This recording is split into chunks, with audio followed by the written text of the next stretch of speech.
So భారత్కి పాక్కి ఒక చిన్న తేడా ఉంది. అదేంది, భారతదేశానికి సైన్యం ఉంది. అంటే ఇండియా హ్యాస్ ఆర్మీ, పాకిస్తాన్కి తెలుసా ఆర్మీకి పాకిస్తాన్ ప్రభుత్వం ఉంది. సో అక్కడ పాకిస్తాన్ రూల్ చేస్తుంది.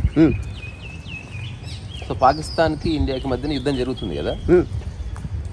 సో ఆ యుద్ధం జరుగుతున్నప్పుడు రకరకాల దేశాలు కానీ లేకపోతే ఐక్యరాజ్య సమితి కానీ మధ్యలో జోక్యం చేసుకొని బాబు యుద్ధం ఆపేసేయండి, ఇది 3వ ప్రపంచ యుద్ధం వైపు వెళుతున్నది అంటే ఏం చేసింది, పాకిస్తాన్ భారతదేశాన్ని ప్రాధేయపడ్డది. దాన్ని ఏమంటారంటే సరే ఆల్మోస్ట్ ఓడిపోయినట్టు ఒక మాట చెప్పింది. అప్పుడు సాయంత్రం 6 గంటల ప్రాంతంలో 2 దేశాలు నిర్ణయం తీసుకున్నాయి సీజ్ ఫైర్ చేయాలని. అంటే బార్డరింగ్ ఏరియాస్లో మనం కాల్పులు జరుపుకోవద్దు అని నిర్ణయం చేసుకున్నాయి. చేసుకొని మీటింగ్ అయిపోయిందో లేదో న్యూస్ మీడియాలో కూడా వచ్చేసింది. కానీ పాకిస్తాన్ దాన్ని బ్రేక్ చేసింది. ఎందుకు, పాకిస్తాన్ గవర్నమెంట్ ప్రధానమంత్రి చెప్పిన మాట అది వినదు. ఇది పాకిస్తాన్ యొక్క చరిత్ర. స్వాతంత్రం వచ్చినప్పటి నుంచి ఇప్పటి వరకు అది డెమోక్రసీ పేరు మీద ఉంది తప్ప, ఎన్నికలు జరుగుతాయి తప్ప, ఎప్పుడు ప్రభుత్వాన్ని ఆర్మీనే పరిపాలిస్తుంది. జనరల్ పర్వేజ్ ముషరఫ్ ఏం చేశాడో ఇతను అదే చేస్తున్నాడు. ఇప్పుడున్న మునీర్ పాకిస్తాన్ని ఆర్మీ చీఫ్. అంటే ఏదేమైనా సరే ప్రభుత్వం నుంచి తను తీసుకోవాలని అనుకుంటున్నాడు అన్నమాట. కానీ దానివల్ల చాలా రిపర్కాషన్స్ ఉంటాయి. పెద్ద పెద్ద లీడర్స్ని పాకిస్తాన్ ఇన్హ్యూమన్గా తీసుకుపోయి జైల్లో పెట్టేస్తుంది, లేకపోతే ఊరిలు తీసేస్తుంది, లేకపోతే బాంబు దాడుల్లో చంపేస్తుంది. ఎప్పుడు అలజడి సంక్షోభమే. సో పాకిస్తాన్ చరిత్ర ఈ 70 సంవత్సరాలు చూస్తే ఒక డెవలప్మెంట్ లేదు, ఒక టెక్నాలజికల్ అడ్వాన్స్మెంట్ లేదు, పాకిస్తాన్ నుంచి రాసిన ఒక గొప్ప పుస్తకం లేదు, పాకిస్తాన్ వాళ్ళు తయారు చేసిన ఒక ఏదన్నా ఒక సైంటిఫిక్ పరికరం లేదు, ఒక పాకిస్తాన్ వాళ్ళు తయారు చేసిన ఒక మెడిసిన్ లేదు. అంటే నోటబుల్గా ఏది లేదు. వాళ్ళ ఫోకస్ అంతా కాశ్మీర్ని ఎట్లా చేజిక్కించుకోవాలి. సో చేజిక్కించుకోవాలని ఆలోచించడం తప్పు కాదు, కానీ దానికి తగ్గ కార్యాచరణ కావాలి కదా, అవేవి లేదు. సో ఇప్పుడు వాళ్ళ దగ్గర ఉన్న డిఫెన్స్ మెకానిజం అంతా కూడా మసిగొట్టుకుపోయి అవి పెద్ద ఎఫెక్టివ్గా పనిచేస్తలేవు. సో కన్వెన్షనల్ వార్ఫేర్లో పాకిస్తాన్ గెలవడం ఇండియాతో అసాధ్యం. ఎందుకంటే చాలా చిన్న దేశము, దాని బడ్జెట్స్ చాలా తక్కువ, ఏదో ఉత్త ఆవేశపడతారు తప్ప. ఒకప్పుడైతే ఎట్లా ఉండేది, వాళ్ళు వీళ్ళు కలిసి గుద్దుకుంటే సరిపోయేది. ఇప్పుడు యుద్ధం అట్లా జరగటం లేదు. ఇప్పుడు యుద్ధంలో ఎవరి భూభాగంలో వాళ్ళే ఉన్నప్పటికీ ఇక్కడి నుంచి అక్కడికి, అక్కడి నుంచి ఇక్కడికి మిసైల్ దాడులు చేసుకుంటున్నారు. అది ఒకప్పుడు అట్లా లేదు. నువ్వు యుద్ధం చేయాలంటే ఖచ్చితంగా వాళ్ళ బార్డర్ క్రాస్ చేయాలి.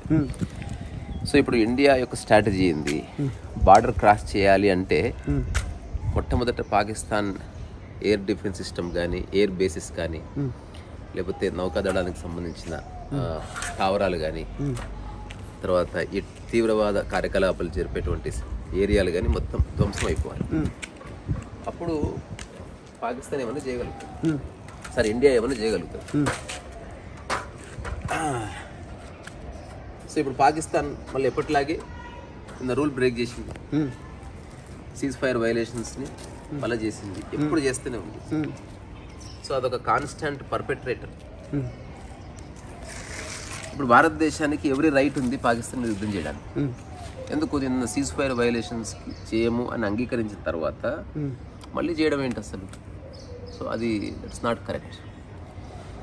సో ఇప్పుడు అమెరికా ఏం చెప్పింది, పాకిస్తాన్కి భారత్కి మేము మద్దతు ఇస్తాం, కానీ వారు కనుక ఎస్టాబ్లిష్ అయితే, ఎస్కలేట్ అయితే మా పూర్తి సపోర్ట్ భారత్కే ఉంటుంది అని అమెరికా డిక్లేర్ చేసింది. ఇప్పుడు రష్యా కావచ్చు, లేకపోతే ఇజ్రాయెల్ కావచ్చు, there in full support of Bharat. తర్వాత ఆశ్చర్యకరంగా ఇక్కడున్న అన్ని పొలిటికల్ పార్టీస్ భారత్ గవర్నమెంట్ తీసుకుంటుందా, ఇండియన్ గవర్నమెంట్ తీసుకుంటుందా చేసే చర్యలకి మద్దతు పలుకుతుంది. సో ఇప్పుడు పొలిటికల్ పార్టీస్లో డివైడ్ ఎట్లా వచ్చింది, last time Balakot air strikes చేసినప్పుడు మాకు ఆధారాలు చూపించండి అన్నారు కదా. ఈసారి ఆధారాలకు కొదవలేనన్ని ఆధారాలు వచ్చేసినాయి. సో ఎక్కడ బాంబు వేసినా, ఎక్కడ మిసైల్ దాడి చేసినా, ఎక్కడైనా స్థావరాన్ని ధ్వంసం చేసినా అదంతా క్లియర్ చేసేసుకున్నారు. అదంతా మీడియాలో వచ్చేసింది. పాకిస్తాన్లో కూడా వీడియోస్ తీశారు. ఈ వీడియోస్ ఆ వీడియోస్ కొరాబరేట్ అయ్యాయి. అయితే ఈ నేపథ్యంలో పాకిస్తాన్ చాలా ఫేక్ న్యూస్ని స్ప్రెడ్ చేసింది. అది ఎప్పుడు అదే చేస్తుంది. అంటే ఏదో విధంగా అట్లీస్ట్ యుద్ధంలో కాకపోయినా నేరేటివ్లో అయినా అప్పర్ హ్యాండ్ సాధిద్దామని. ఇప్పుడు ఈ పాకిస్తాన్ స్ప్రెడ్ చేసిన ఫేక్ న్యూస్ గురించి మళ్ళీ ఎప్పుడన్నా ఒక వీడియో చేస్తే సాయంత్రం కానీ, అంటే అది అంతర్జాతీయ స్థాయి మీడియా కానీ ఇక్కడ ఉన్న లోకల్ మీడియా కానీ క్రాస్ చెక్ చేసి అదంతా అబద్ధం. ఫర్ ఎగ్జాంపుల్ ఒక మహిళా పైలట్ మరణించిందని ఫేక్ న్యూస్ స్ప్రెడ్ చేశారు. ఆమె సేఫ్గానే ఉంది. ఎప్పుడో 4-5 ఏళ్ల క్రితం ఫోటోని పోస్ట్ చేసి యుద్ధంలో పాకిస్తాన్ గెలిచింది అని అదొక ఫేక్ న్యూస్ పెట్టారు. అది క్రాస్ చెక్ చేసుకుంటే అది ఫేక్ న్యూస్ అనేది పాత ఫోటో అని తెలిసింది. దాంతోపాటు పాకిస్తాన్ ఇండియాకి సంబంధించిన కొన్ని మిసైల్స్ని వాటిని పేల్చేసిందని ఒక ఫోటోలు పెట్టారు. ఇండియాలో ఉన్న కొన్ని మిసైల్స్ సెల్ఫ్ డిస్ట్రక్టివ్ మెకానిజంతో ఉంటాయి. అంటే అవి పనిచేసిన తర్వాత వాటంతరకవే నాశనం చేసుకుంటారు. Self destructive. పాకిస్తాన్ ఏం క్లెయిమ్ చేసుకుంది? ఇది మేమే పేల్చేసాం క్లెయిమ్ చేసుకుంది. అప్పుడు ఇండియన్ వర్గాలన్నీ ఏం చెప్పాయి? ఇదంతా శుద్ధ అబద్ధం. తర్వాత పాకిస్తాన్ 5 రఫేల్ యుద్ధ విమానాలను కూల్చేసిందని ఒక ఫేక్ న్యూస్. మళ్ళీ పార్లమెంట్లో 3 యుద్ధ విమానాలు పేల్చేసిన ఒక ఫేక్ న్యూస్. తర్వాత బార్డరింగ్ ఏరియాస్లో ఒక రైఫెల్ యుద్ధ విమానాన్ని ఫెయిల్ చేసిన ఒక పైలట్ చచ్చిపోయిందని ఫేక్ న్యూస్. రకరకాల ఫేక్ న్యూస్ స్ప్రెడ్ చేస్తూనే ఉన్నారు. బికాస్ వాళ్ళకు మీడియా ఉంది. కానీ వాళ్ళ దగ్గర ఉన్న ఇన్ఫర్మేషన్ ఏంటంటే అట్లీస్ట్ ప్రపంచానికి చెప్పాలనుకుంటున్నారు. పాకిస్తాన్ కూడా చాలా ఎఫెక్టివ్గా ఫైట్ చేస్తుంది. కానీ fact is fact. 1971 Bangladesh Pakistan విడిపోయినప్పుడు కూడా ఇటువంటి ఫేక్ నేరేటివే. చాలామందికి ఈ పదం పరిచయం ఉంటుందో లేదో నాకు తెలియదు. గోబెల్స్ ప్రచారం ఎప్పుడైనా విన్నావా? సో గోబెల్స్ అనేది ఒక వ్యక్తి పేరు. రెండో ప్రపంచ యుద్ధ సమయంలో అడాల్ఫ్ హిట్లర్కి సంబంధించిన అతను ఒక ఆర్మీ జనరల్ అనుకుంటా. సో అతను హిట్లర్ ఓడిపోతున్నప్పటికీ రేడియోలో వచ్చి చెప్పేవాడు, మనం గెలుస్తున్నాం, మనం గెలుస్తున్నాం, మనం గెలుస్తున్నాం అని. చివరికి చెప్తారు అతను కూడా సూసైడ్ చేసుకుని మరణించాడు. అంటే గోబెల్స్ ప్రచారం అంటే శుద్ధ అబద్ధాన్ని నిరంతరం చెప్పడం. అందుకే ఎవరన్నా ఒక పొలిటీషియన్ అబద్ధాలు చెప్తున్నాడు అనుకో, వీడు గోబెల్స్ ప్రచారం చేస్తున్నారు అంటారు. సో పాకిస్తాన్ది 100% ఫేక్ ప్రాపగండా అండ్ గోబెల్స్ ప్రచారం. యుద్ధం జరిగిందంటే జరిగింది. ఇండియా ఖచ్చితమైన స్థావరాల మీద బాంబులు వేసింది, దానికి ఎవిడెన్స్ ఉన్నాయి. పాకిస్తాన్ మ్యాక్సిమం ట్రై చేసింది డ్రోన్స్ ద్వారా ప్రధాన పట్టణాల మీద దాడి చేయడానికి. ఢిల్లీ, రాజస్థాన్, ఆ తర్వాత జమ్మూ కాశ్మీర్, పంజాబ్, అమృత్సర్ ఇట్లాంటి గురుద్వారాల మీద, స్కూల్స్ మీద, డ్యామ్స్ మీద డ్రోన్స్ ప్రయోగించే ప్రయత్నం చేస్తే మన ఇండియా ఎయిర్ డిఫెన్స్ సిస్టమ్ నిన్న మనం చెప్పుకున్నాం S-400. మనకు అంత అవగాహన లేదు కానీ S-400 అనే ఒకనొక వ్యవస్థ ఉండటం వల్ల మన ఇండియన్స్ సక్సెస్ఫుల్గా వాళ్ళ యొక్క అన్ని ప్రయత్నాల్ని తిప్పికొట్టారు, ధ్వంసం చేసేసారు.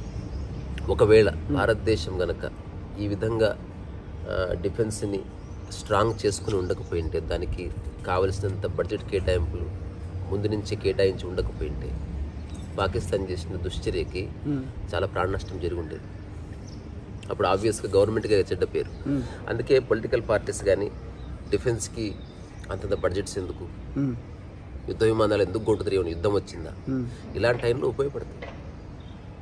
సో భవిష్యత్తులో వచ్చే ప్రమాదాన్ని ముందే ఊహించి వాటికి కావలసిన అన్ని సరంజామాలు రెడీ చేసుకొని నిరంతరం వాటిని అప్ టు డేట్ ఉంచుకొని దాన్ని ఒక పక్క సాధన చేస్తూ కరెక్ట్గా సమయం వచ్చినప్పుడు. సో పాకిస్తాన్ అన్నది వాళ్ళ దగ్గర మెకానిజం ఉన్నా, సిస్టమ్స్ ఉన్నా, విమానాలు ఉన్నా, వాళ్ళు ప్రాక్టీస్ చేసేంత డబ్బు కానీ వాళ్ళ దగ్గర ఎకానమీ కానీ లేదు. పాకిస్తాన్ యుద్ధం చేయాలంటే కూడా ఇంటర్నేషనల్ మానిటరీ ఫండ్ అంటారు అనమాట, IMF నుంచి బిచ్చమెత్తుకుని డబ్బులు తెచ్చుకోవాల్సిందే. సో ఇవన్నీ ఉన్నాయి. సో అందుకని వీటి పట్ల చిన్న జాగరూకత అవసరం, అంతే, అంతకుమించి ఏమి లేదు. సో ఏదేమైనా పాకిస్తాన్ నిన్న సీజ్ ఫైర్ వైలేషన్స్ చేసినందుకు గాను India has every right to retaliate. So ఒకవేళ భారతదేశం నిర్ణయించుకుంటే రాబోయే 4-5 డేస్లో ఒకటి జరుగుతుంది.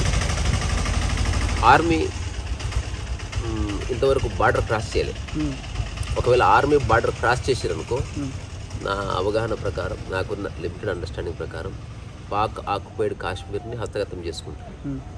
అది జరగవచ్చు, అది జరగాలి కూడా. ఎందుకంటే మెయిన్ టెర్రరిస్ట్ క్యాంపులన్నీ టెర్రరిస్టులు అంతా అక్కడి నుంచి చొరబాటు అవుతున్నారు. రీసెంట్గా పెహల్గామ్ కూడా టెర్రరిస్టులు రావడానికి ఆ ప్రాంతమే కారణమని మన మీడియా చెప్తుంది. మనకు తెలియదు, మనం దూరం ఉన్నాం, ఎవరో చెప్పింది వినడమే. సో ఆ విషయాలను తెలుసుకొని నేను మీరు ఊరికి సరదాగా చెప్తున్నా, ఇంట్లో వంటలు చేసుకుంటూ పని చేసుకుంటూ కొంత తెలుసుకోవచ్చు.